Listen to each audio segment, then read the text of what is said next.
Amém. Para o Senhor, igreja. Como é que está sendo a semana?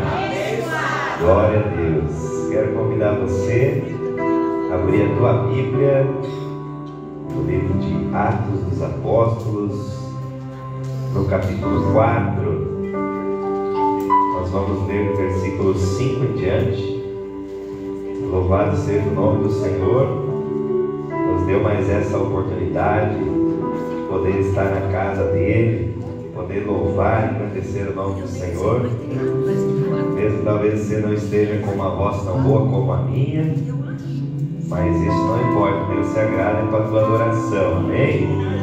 Atos capítulo 4, nós vamos ler o versículo 5 em diante, que diz assim: no dia seguinte, as autoridades, os líderes religiosos e os mestres da lei reuniram-se em Jerusalém. Estavam ali Anás, o sumo sacerdote, bem como Caifás, João, Alexandre e todos os que eram da família do sumo sacerdote. Mandaram trazer Pedro e João diante deles e começaram a interrogá-los. Com que poder ou em nome de quem vocês fizeram isso? Então Pedro, cheio do Espírito Santo, disse-lhes: autoridades e líderes do povo, visto que hoje somos chamados para prestar contas de um ato de bondade em favor de um aleijado, sendo interrogados acerca de como ele foi curado, saibam os senhores e todo o povo de Israel, que por meio do nome de Jesus Cristo, o Nazareno, a quem os senhores crucificaram, mas a quem Deus ressuscitou dentre os mortos, este homem está aí curado diante dos senhores. Esse Jesus é a pedra que vocês, construtores, rejeitaram, a que se tornou a pedra angular. Não há salvação em nenhum outro, pois debaixo do céu não há nenhum outro nome dado aos homens, pelo qual devamos ser salvos. Vendo a coragem de Pedro e de João, e percebendo que eram homens comuns e sem instrução, ficaram admirados e reconheceram que eles haviam estado com Jesus. Aleluia. Amém, amados? Mas um sinal de que nós estamos com Jesus e que nós temos um contato com a presença do Espírito Santo é a coragem com que nós nos posicionamos diante de tudo que tem acontecido no nosso meio. Esses homens que outrora negaram a Jesus ficaram com medo de falar: não, eu o conheço. Agora eles falam: nós estamos aqui curando em nome do Senhor Jesus Cristo. E esse Jesus é o Jesus que eu e você servimos. E que eu e você possamos ter essa autoridade mediante experiências com Ele e mediante experiências com o Espírito Santo de Deus. E pode ser hoje, Ele está aqui neste lugar e eu e você também estamos na presença do Pai. Vamos fechar os nossos olhos, vamos falar com o nosso Deus.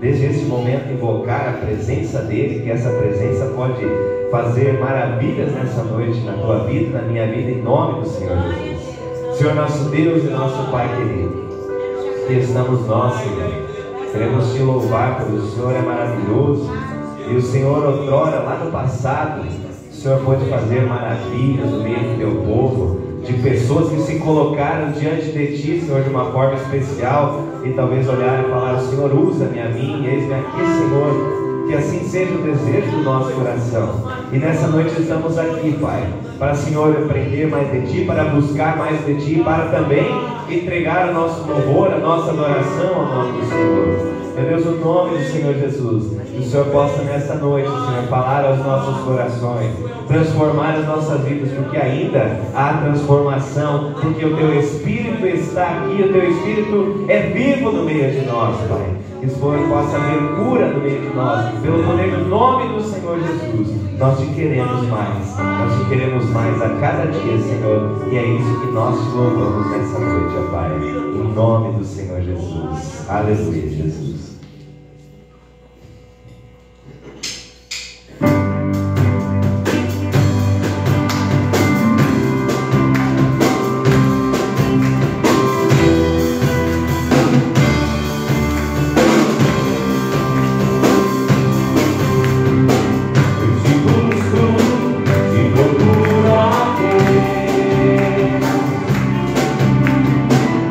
Silêncio,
queremos mais, Senhor. Louvado seja o nome do Senhor Jesus Cristo.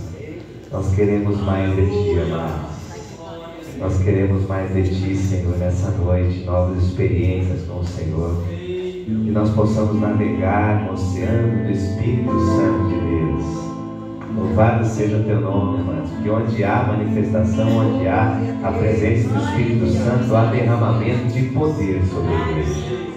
E sereis minhas testemunhas em toda a Judéia, em Samaria, até os confins da terra, quando será derramado o Seu Espírito sobre a vida da igreja. Nós somos testemunhas dele. Aleluia, Jesus. Aleluia.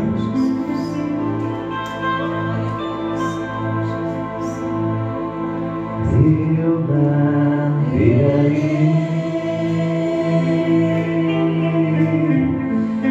o oceano do Espírito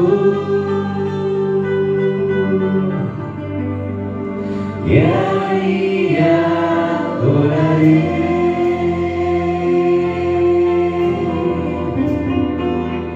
ao Deus do meu amor.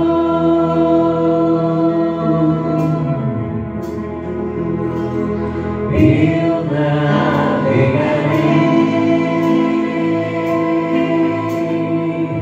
o oceano do Espírito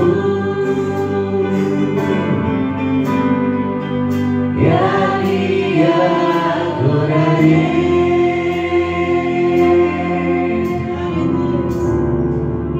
ao Deus do meu amor.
batiza no poder do Espírito Santo.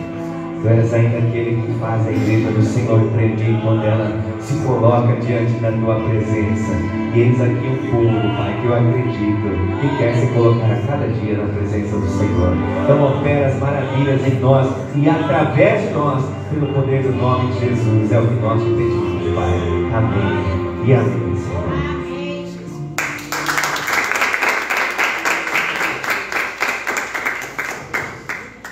Amém. Cumprimento os irmãos com a paz do Senhor. Amém. Glória a Deus por mais essa oportunidade de estarmos na casa do nosso Deus, para poder louvar o seu nome e aprender da sua palavra. Glória a Deus. Abra sua Bíblia no livro de Lucas, capítulo 6. 6 ainda. Versículo 43 a seguir. Lucas capítulo 6. Amém? Show? 43 diz assim: nenhuma árvore boa dá fruto ruim, nenhuma árvore má,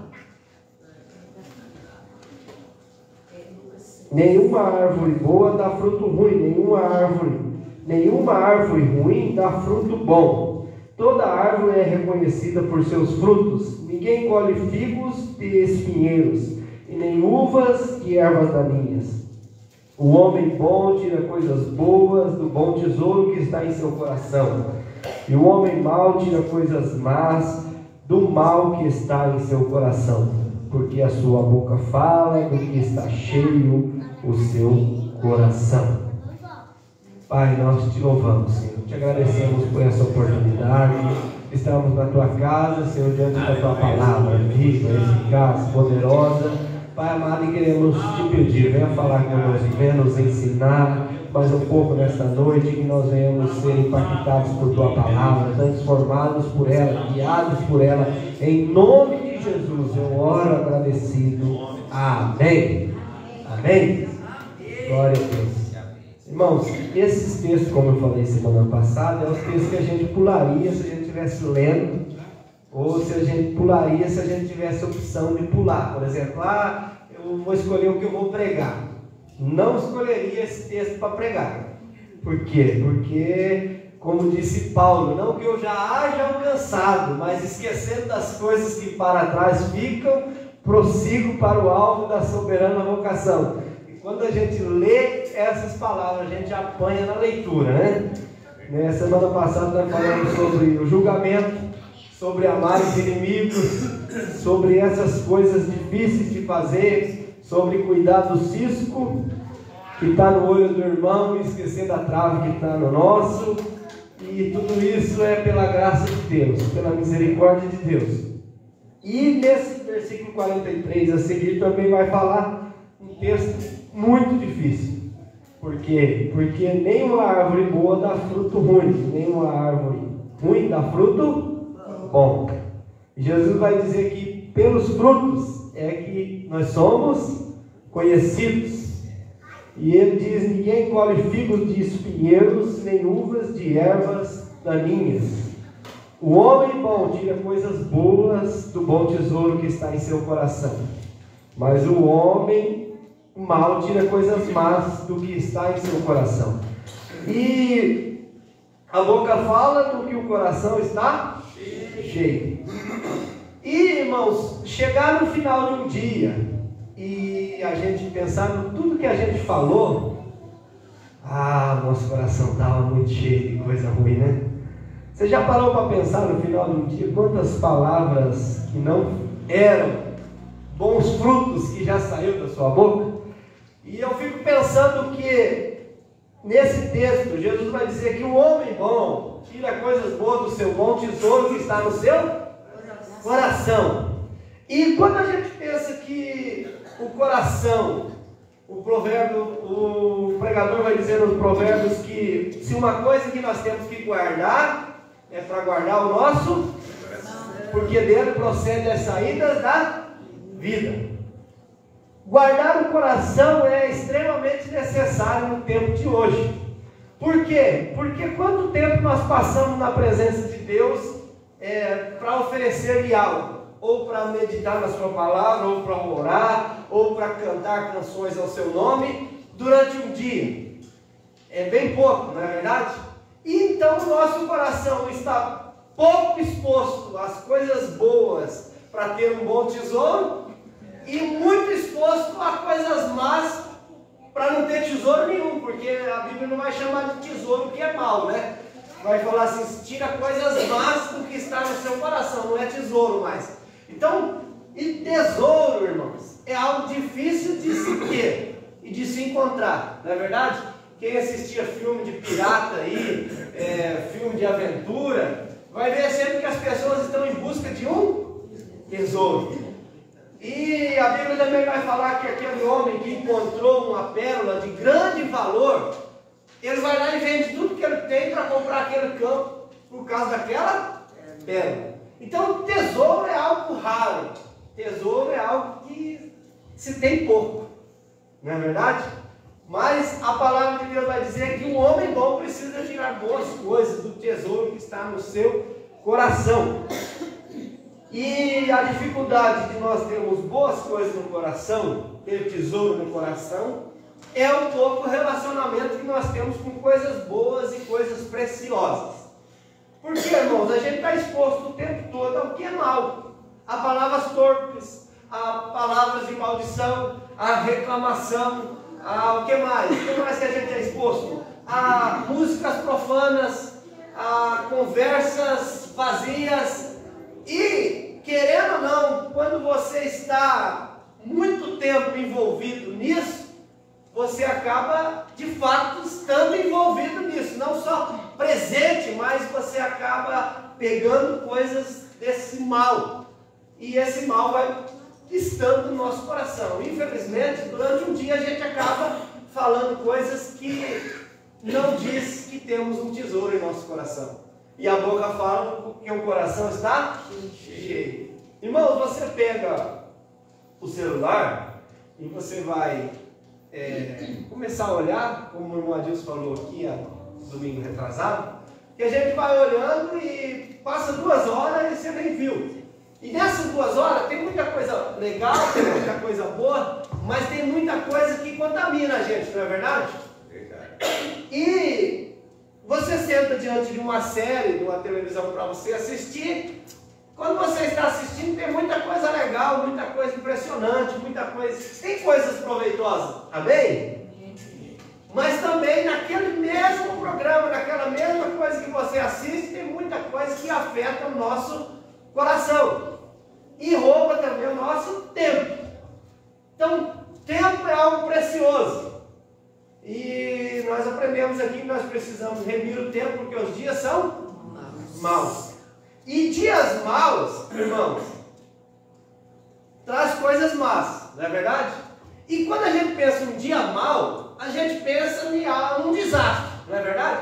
Primeira coisa que você vê, quando alguém fala assim, os dias são maus, vai acontecer alguma desgraça, não é verdade? O dia mau é o dia que você não está bem, que você tem algum problema, um monte de problema para resolver, esse dia é mau.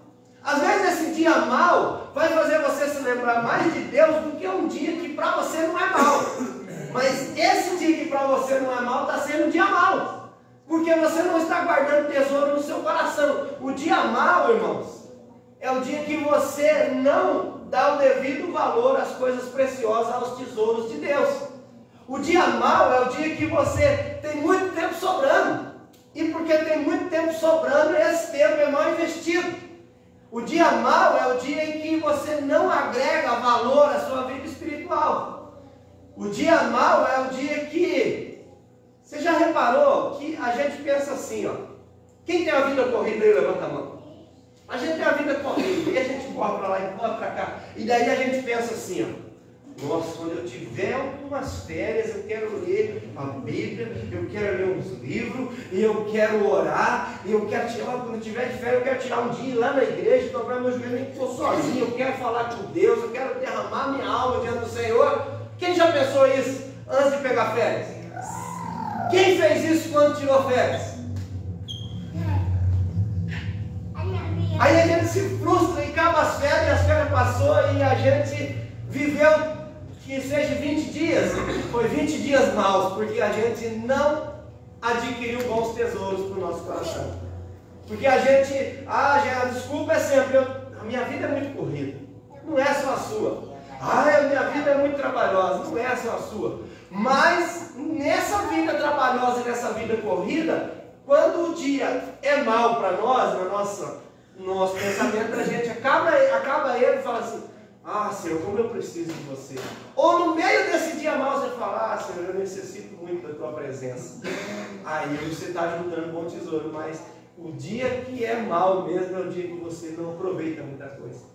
E que você chega no final dele e você fala assim: meu Deus, quanta palavra, quanta bobagem saiu da minha boca hoje. Quanta coisa ruim saiu da minha boca hoje. E esse dia você acaba e você está cansado. Mas como disse Paulo, não que eu já haja alcançado a perfeição, mas eu esqueço das coisas que para trás ficam e prossigo para o alto. Então hoje eu não consegui tirar boas coisas do meu bom tesouro, que é o meu coração. Mas amanhã eu vou tentar tirar coisas melhores. Amanhã eu vou tentar viver diferente. E por isso que é maravilhoso de viver debaixo dessa graça. Não que a graça seja uma liberdade para nós pecarmos, mas é uma liberdade para nós recorrermos de novo a Jesus e falar: tenha misericórdia de mim, porque eu sou pecador. Como o publicano que entrou no templo e nem ousava olhar para cima. Tem dia que a gente nem ousa olhar para cima. E a gente fala: tem misericórdia de mim que eu sou pecador. Tem misericórdia de mim que eu sou pecador. Nem parece que eu sou filho de quem eu digo ser. Tem misericórdia de mim. Amanhã eu tenho mais uma chance de tentar tirar boas coisas do bom tesouro que é o meu coração. O homem mau tira coisas más. Irmãos, e maldade, coisa má, a gente já pensa que é desejar o mal, tentar o mal contra alguém, fazer o mal para alguém. Mas coisas más, às vezes é uma palavra torta, é uma palavra de maldição, é uma palavra de reclamação, porque a reclamação é quando você clama duas vezes. Você reclama, você clamou e você está reclamando. Você reclama, e quando você reclama, você está clamando por uma coisa que não é boa. Você está indo para trás, já começa com ré, já é de ré, você vai indo para trás. Reclamar, irmãos, como eu disse, é a linguagem universal. Quer começar uma conversa, reclama. Sempre vai ter alguém que vai reclamar. Essa semana o povo esqueceu um pouco da gasolina, né? Estão reclamando do leite agora. Tem gente que está falando que vai beber gasolina e vai beber leite. Então sempre vai ter motivo para reclamar. Nós precisamos tirar boas coisas do nosso coração. Para isso nosso coração precisa estar cheio de boas coisas.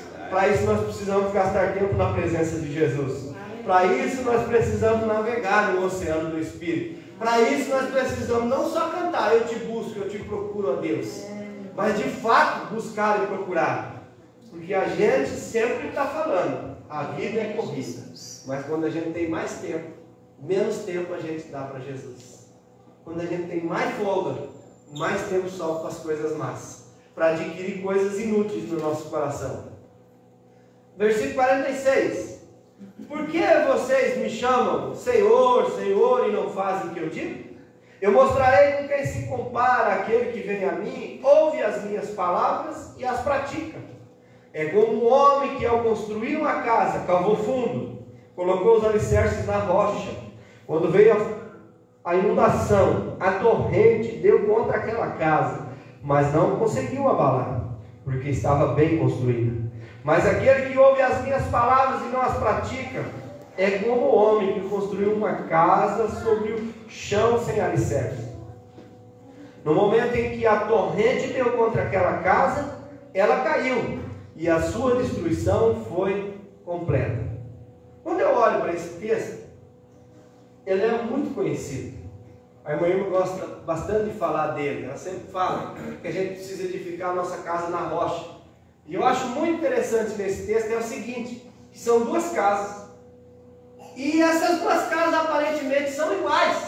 No que se é visível, as duas casas são iguais. No que se pode ver, é a mesma coisa. Não diz que um construiu uma casa diferente.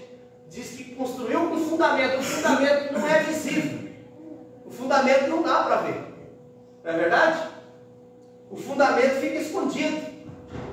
E quando eu penso que as duas casas eram iguais, e na maioria das vezes a gente pensa assim que a gente é cristão, a inundação não vai vir, a luta não vai vir, o problema não vai vir, não. A luta vem para casa na rocha e vem para casa na areia. A diferença é naquilo que não é aparente, que é a fundação, é o alicerce. Aonde está fundamentada a nossa vida? É na rocha ou é na areia?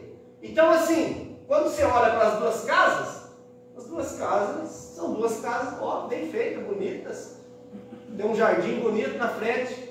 Ó, aquela lá tem uma janela, a outra também tem janela. Aquela tem porta, a outra também tem porta.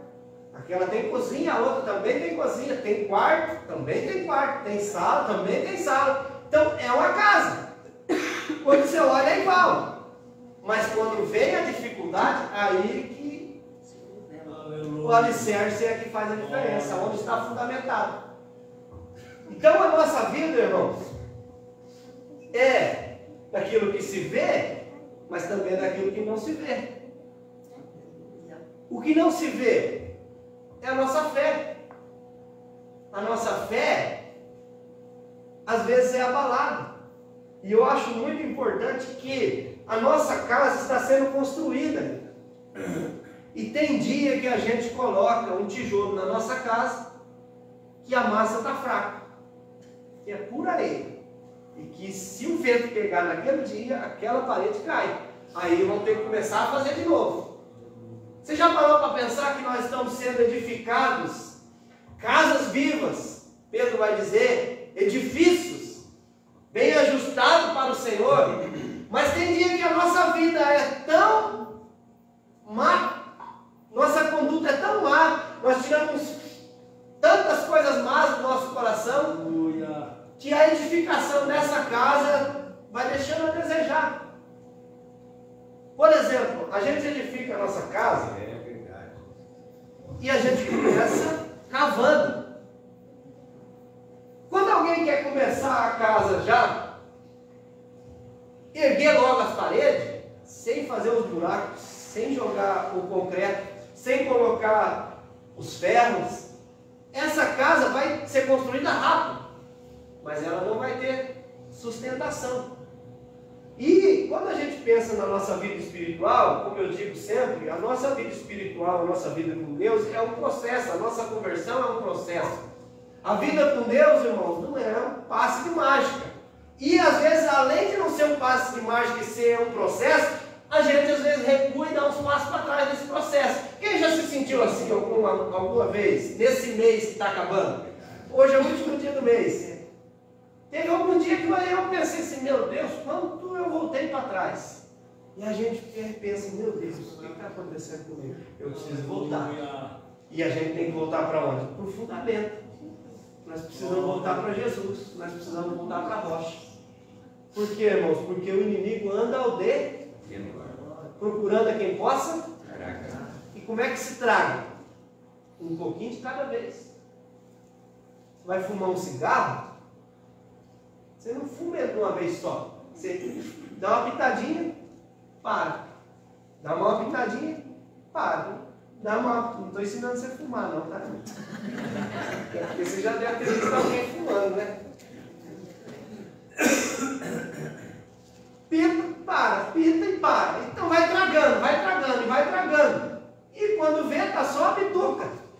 E o inimigo anda assim, ao redor. E às vezes ele não dá uma tragada no mesmo, mas ele vai sempre achando alguém para tragar. E é interessante que o diabo lá, a antiga serpente, ela estava lá no jardim, e Deus falou assim, ó, você vai comer pó o resto da sua vida. Você vai comer pó. E quando você chega lá no Apocalipse, essa serpente virou um dragão. O que é o pó? O pó é aquilo que nós produzimos no caminho. Quando a gente vai caminhando para a terra, a gente produz pó. E quando a gente vai produzindo pó, a gente vai alimentando a serpente. E quando a gente alimenta a serpente, lá no final ela se torna um dragão. quando a gente retrocede, a gente dá uns passos para trás, a gente está alimentando o inimigo. O reino espiritual, irmãos, é algo tão tremendo que a gente precisa pensar bem antes de fazer qualquer coisa. Nós vivemos na era da graça, sim, mas a graça exige obediência. Por isso que Jesus bem diz, ele está falando de graça aqui. Eu mostrarei a quem se compara aquele que vem a mim, ouve as minhas palavras e as pratica. Ouvir as palavras e pôr em prática. É ouvir e obedecer. É assim que nós vamos edificando a nossa vida espiritual. É assim que nós vamos nos tornando uma casa que aguenta a enchente. Porque a enchente vem para casa com alicerce fundamentado na rocha e para casa com alicerce na areia. Vai vir para os dois. Jesus vai dizer assim: o sol nasce sobre o justo e sobre o injusto. Problema tem justo e o injusto também tem. Dificuldade tem o justo e o injusto também tem. Mas o justo, ele vence por causa da edificação. A sua casa, não quer dizer que ele não vai ficar com medo quando vir a tempestade, quando vir a chuva, quando vir a inundação, quando vir a enchente. Até porque, irmãos, a Bíblia diz que a casa não caiu, não quer dizer que ela não alagou. Você já parou para pensar? A Bíblia diz que ela não caiu, mas não quer dizer que estragou todos os móveis.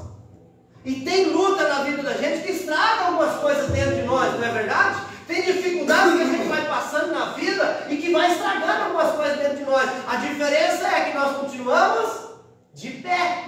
Aleluia. Nós continuamos lutando. Nós vamos nadar dentro dessa casa, vamos lutar, vamos esperar a chuva passar, vamos juntar os móveis, vamos pôr para secar e vamos pôr de novo dentro da casa. Porque a casa ainda está de pé. Glória a Deus. Manter a casa de pé, irmãos, é só debaixo da obediência à palavra de Deus. A luta vem, a dificuldade vem, a enchente vem, mas a nossa casa precisa estar edificada sobre a rocha. Parece com todas as outras, mas aquilo que não é visível, aquilo que só Deus vê, aquilo que só Ele sabe, é aonde está edificada a nossa casa. Amém? Versículo 1 do capítulo 7. Diz assim: tendo terminado de dizer tudo isso ao povo, Jesus entrou em Cafarnaum.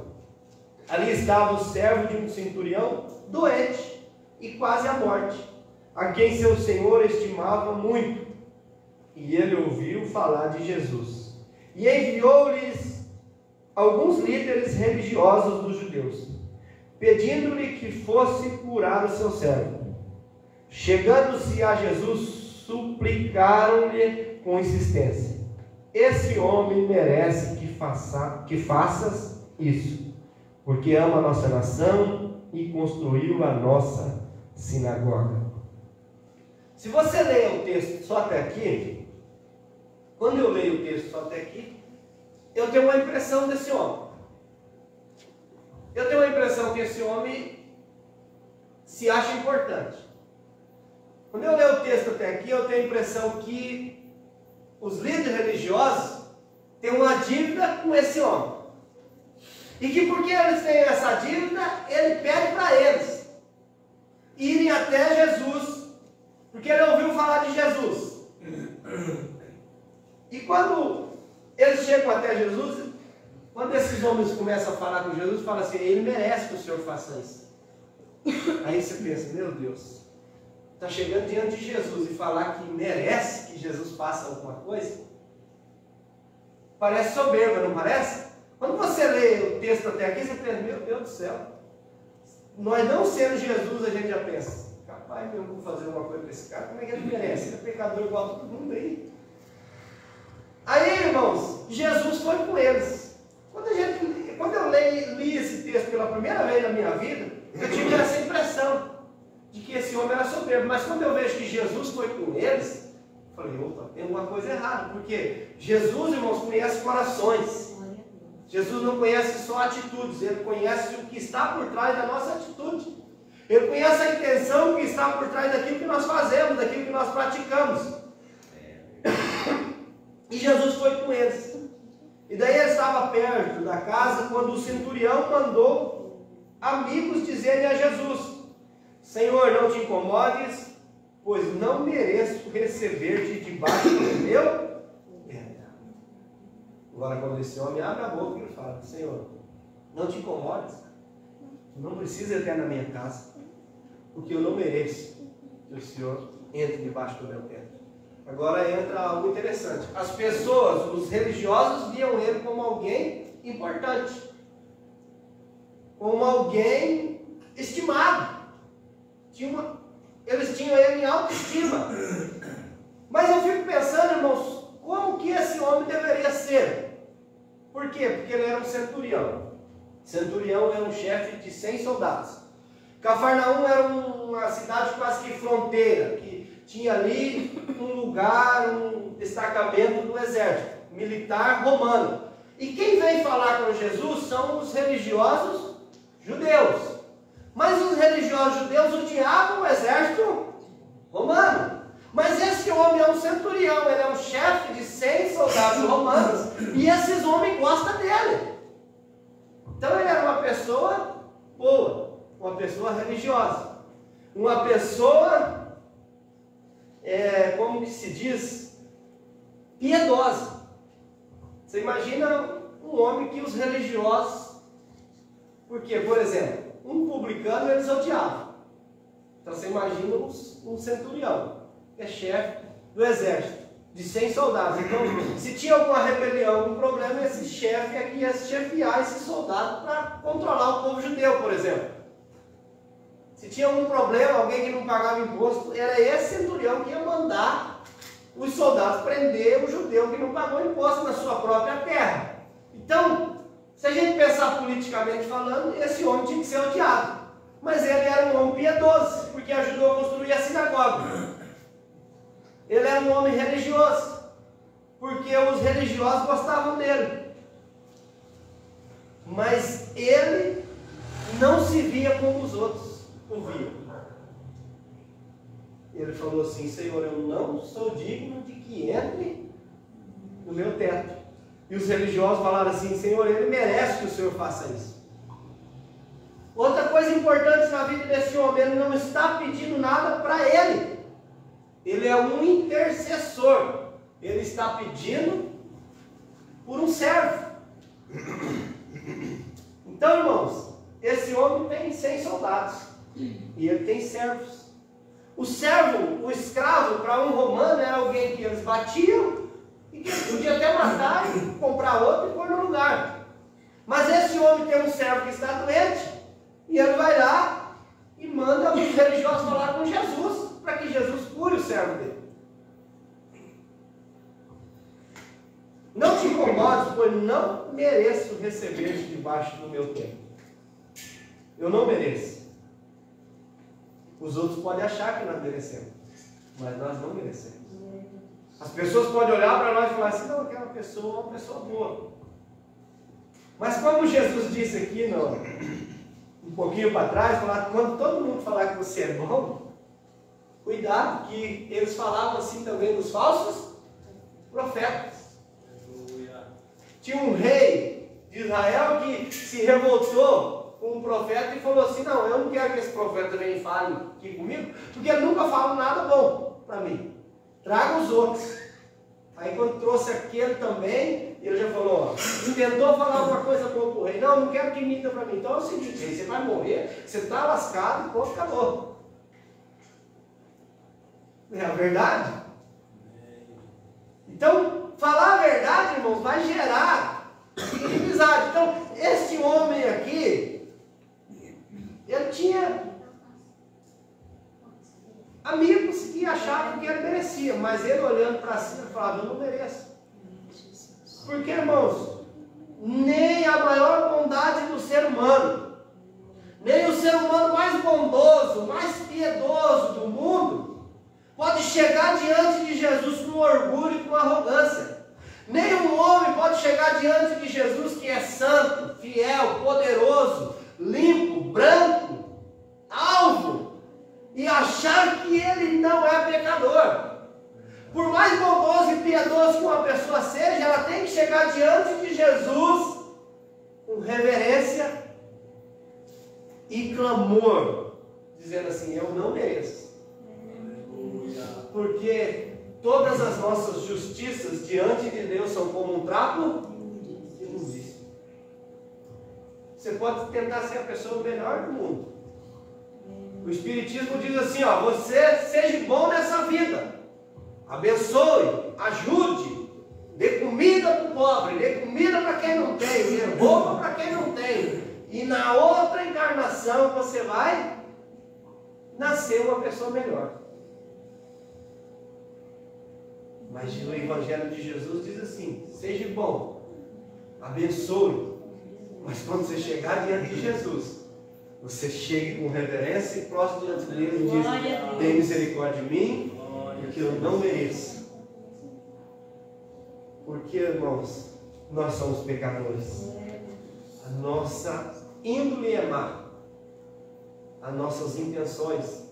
Como eu disse, é fácil viver sem pecado se você viver isolado do mundo. Mas ainda lá, isolado do mundo, o que permeia a nossa mente vai fazer de nós alguém pecador, não importa o ambiente que estejamos. Não é verdade? A nossa mente é poderosa para levar a gente a lugares que Deus nem ousaria passar perto. É verdade? Então, quando o homem se reconhece, ele olha para Jesus e fala assim: eu não sou digno que entre debaixo do meu teto. Eu não mereço. Ao versículo 7: por isso nem me considerei digno de ir ao teu encontro. Não me considerei digno. Mas dize uma palavra, e o meu servo será curado. Uma palavra. Pois eu também sou homem, sujeito à autoridade. E com soldados sob o meu comando, digo a um: vá, e ele vai. E a outro: venha, e ele vem. Digo ao meu servo: faça, e ele faz. Ao ouvir isso, Jesus admirou-se dele, e voltando-se para a multidão que o seguia, disse: eu digo que nem Israel encontrei tamanha fé. Nem Israel encontrei tamanha fé. Jesus está diante de um estrangeiro que tem muita fé. Como eu já disse aqui algumas vezes, a nossa fé é medida pela nossa capacidade de autoavaliação, de nos enxergarmos. O nosso tamanho de fé é medido pela capacidade que nós temos de olhar para nós e olhar para Jesus, de comparar a santidade e a grandeza dele com a nossa pecaminosidade e a nossa pequenez diante de Jesus. Porque nós somos dignos de misericórdia. Nós somos miseráveis. Por isso que Paulo vai dizer assim, ó: miserável homem que sou, quem me livrará do corpo dessa morte? Paulo está dizendo assim, ó: quando eu quero fazer o bem, eu não faço. Mas quando eu vejo o mal, já está em mim. E daí ele faz um clamor: miserável homem que sou, quem me livrará do corpo dessa morte? Um condenado romano que matou alguém, ele foi julgado, ele foi condenado. Um morto que ele matou era amarrado nas suas costas, e para o resto de sua vida ele carregava esse morto nas costas. Quando Paulo está dizendo assim, ó: miserável homem que sou, quem me livrará do corpo dessa morte? Ele está falando desse tipo de condenação, de um morto que estava sendo carregado nas costas. Então ele está carregando um morto, irmãos, e esse morto está bichando atrás. Ele está carregando um morto e esse morto está fedendo ali atrás. Ele está carregando um morto e o bicho que come o morto também passa a comer ele. E ele vai viver o resto de sua vida carregando esse corpo morto até ele morrer. E esse resto de vida é um resto de vida bem curto, porque você imagina as infecções e as doenças, e os bichos iam comer ele vivo também. Então, quando Paulo está dizendo isso, ele está falando de algo forte. Quem me livrará do corpo desta morte? Porque de uma altura para frente já não sabe mais quem é o morto e quem é o vivo. De uma altura para frente, o fedor de um é o fedor do outro. Os bichos que comem um está comendo o outro. Então, esse clamor, miserável homem que sou, quem me livrará do corpo dessa morte? Ele está clamando por graça. E assim é nós, diante de Jesus, nós precisamos clamar por graça. Porque nenhuma árvore boa dá fruto ruim. Ah, mas cai cada laranja pipu da nossa vida, tem hora, não é verdade? Que não serve para nada. Você já pegou uma laranja pipu? É bonita por fora, né? A casca é dessa grossura. E o sabor é horrível. Tem gente que faz doce daquilo, né? Mas só o trabalho que dá, irmão, não vale a pena o doce. Para adoçar aquilo você vai gastar muito açúcar. Então, nós não podemos viver uma vida artificial. Por mais que a fruta pareça boa, se ela serve para fazer doce, mas ela não é natural, vai precisar de adquirir outras coisas para poder fazer isso ser gostoso, ser bom, ser comestível. Não adianta, aí a nossa vida vai ser artificial, porque nós não somos verdadeiros. A laranja tem que produzir, uma laranjeira tem que produzir laranja. E uma árvore que não produz fruto, não serve para nada. Eu tenho um pé de pêssego lá em casa, que eu já cortei uma vez e vou ter que cortar de novo, porque ele só dá folha. No chão ainda as folhas, né? Nem bonito é. E assim Jesus fala, aquele que não dá fruto, primeiro ele poda. Primeiro ele joga o esterco, joga a água, para ver se dá, mas se não der, guarda e lança no fogo. Mas nós precisamos dar bons frutos. E nós só damos bons frutos quando a gente reconhece quem nós somos. Quando nós estamos diante de Jesus, irmãos, nós temos que ser transparentes. Não dá para fingir com Jesus. Como diz, às vezes você é uma laranjeira mas saiu uma laranja picu ali no meio. Jesus me falava, mas olha, essa árvore aí está precisando dar umas podadas. E a gente é podado com o quê? Com a palavra de Deus. Aleluia. Mas se a gente não ouvir, como Jesus disse, a quem compararei? Aquele que ouve as minhas palavras e as pratica. A nossa casa só é edificada sobre a rocha se nós ouvirmos e praticarmos. Quando nós não ouvimos, como é que vamos praticar se não ouvimos? E quando nós só ouvimos e não praticamos, nós somos ouvintes esquecidos, como disse Tiago, que olhou o seu rosto no espelho, virou as costas e esqueceu como é. Você está andando assim pela rua e está lembrando como é que você é? Quando a gente está com gripe, está com o nariz melequento, a gente vai lá no espelho e olha e vê se tem meleca no nariz. Mas daí a pouco parece que o nariz está querendo escorrer. E daí você está caminhando, você está pensando, será que tem meleca no meu nariz? Você já esqueceu como é que estava o seu rosto antes. Não é verdade? Assim é o ouvinte que ouve a palavra e não pratica, esquece.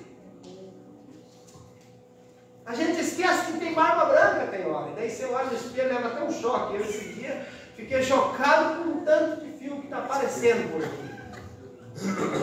O inimigo é sujo, faz a gente ver ainda. Irmãos, a nossa fé é medida pela nossa atitude diante de Jesus. Glória a Deus.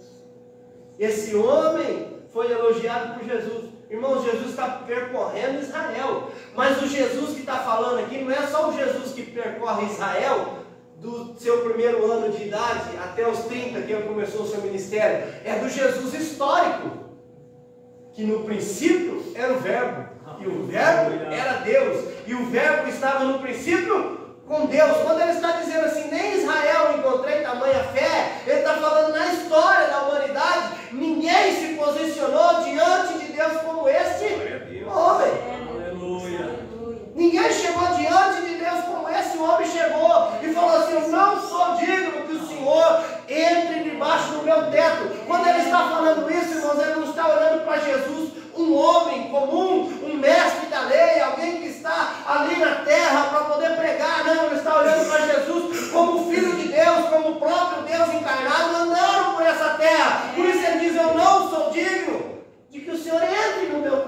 debaixo do meu teto. Porque eu sei que o Senhor tem autoridade. E quando ele fala, eu sei que o Senhor tem autoridade, ele está lembrando do Deus histórico que criou todas as coisas através da palavra. A fé é o firme fundamento daquilo que nós não vemos.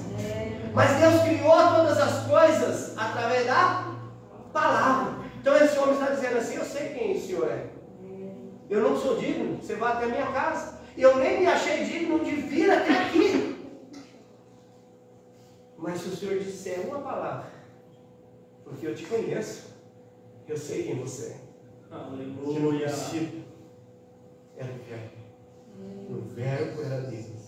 E o Verbo estava no princípio com Deus. E todas as coisas foram feitas. E sem Ele, nada do que foi feito se fez. Então diga só uma palavra. E meu servo ficará curado. Porque eu entendo de autoridade. Eu entendo de autoridade. Se tem alguém que tem autoridade aqui, não sou eu, é o Senhor. Então diga uma palavra.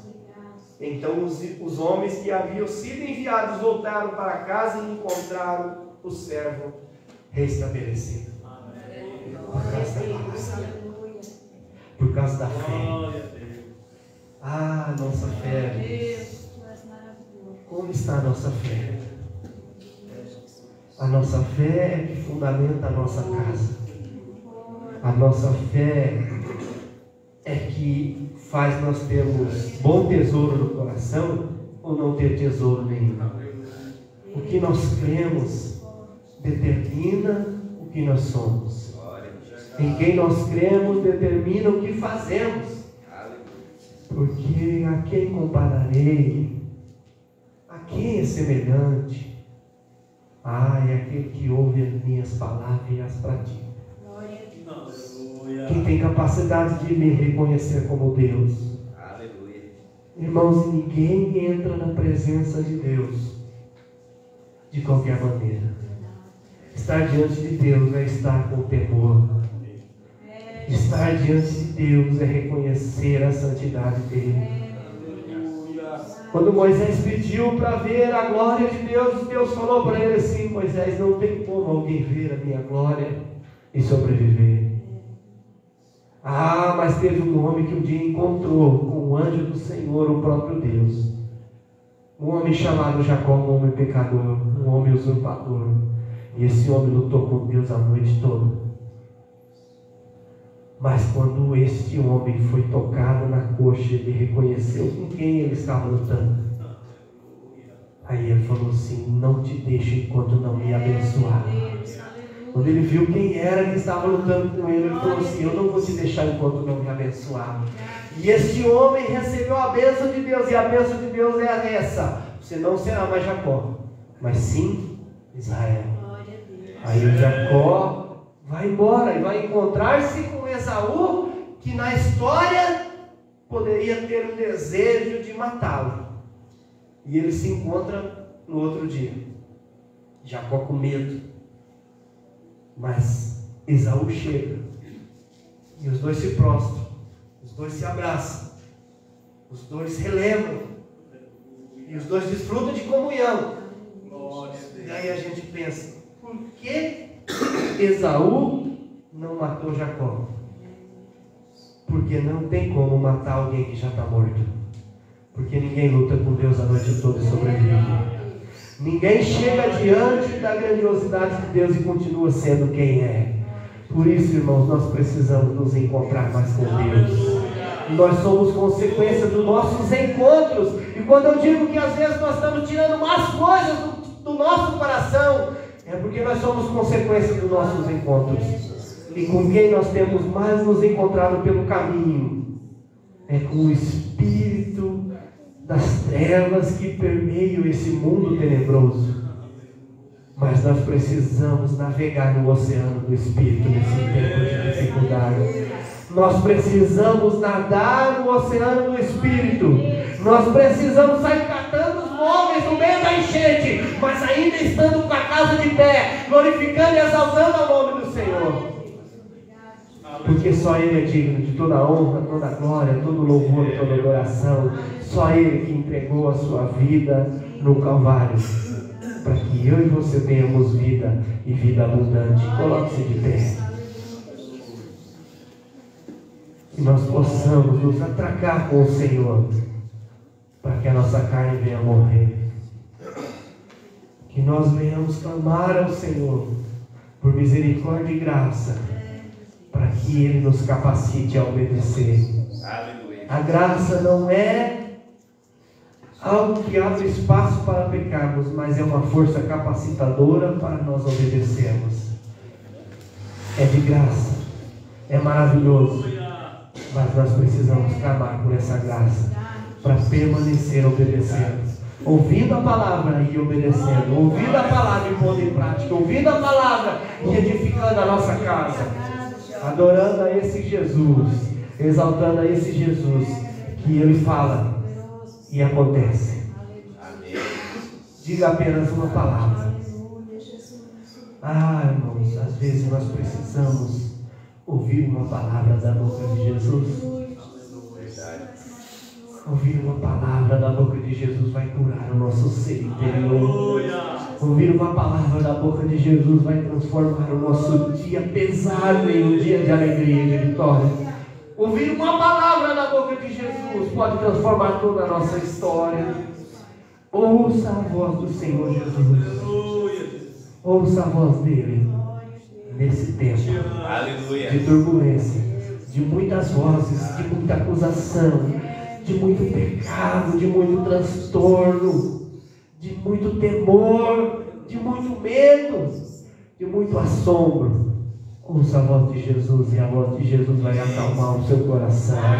A voz de Jesus vai fazer você permanecer de pé. A voz de Jesus vai fazer você se levantar nesse tempo e navegar no oceano do Espírito. Pai, nós te adoramos. Nós te agradecemos, Senhor, por este momento. Te agradeço por essa palavra. Pai amado, palavra de graça, palavra de exaltação, mas palavras que nos atraem, que nos chamam à tua presença. Pai amado, palavra que faz nós nos examinarmos, e apesar de examinarmos e ver como Paulo e clamar e dizer assim: quem me livrará do corpo dessa morte? Mas nós já te encontramos e sabemos que em Ti nós somos livres do corpo dessa morte, porque em Ti nós temos vida, Senhor, e por isso nós clamamos nessa noite. Ajude-nos, Senhor, ajude-nos, Senhor, a produzir bons frutos, ajude-nos, Senhor, a permanecer de pé, ajude-nos, Senhor, a construir e edificar essa casa, Senhor, através da Tua palavra, através da Tua presença, através, Senhor, do Teu poder, através da Tua glória, e que ao caminhar, Senhor, nós não venhamos produzir poeira que alimenta o inimigo, mas que nós venhamos produzir glória, Senhor, louvor e honra ao Teu nome, para que nós venhamos estar fortificados, fortalecidos e cheios de Ti. Em nome de Jesus eu oro, Senhor, e te agradeço por tudo, porque só Tu és o nosso Deus, só Tu é digno de toda honra, de toda glória, de todo louvor, de toda adoração. Em nome de Jesus, Pai, nós clamamos, ajuda-nos. Amém e amém. Que o grande amor de Deus, a graça e a paz de nosso Senhor e Salvador Jesus Cristo, a comunhão e a consolação do Espírito Santo de Deus esteja sobre a vida de todos nós, não só agora, mas para todos sempre. Todos que amam o Senhor Jesus podem dizer amém.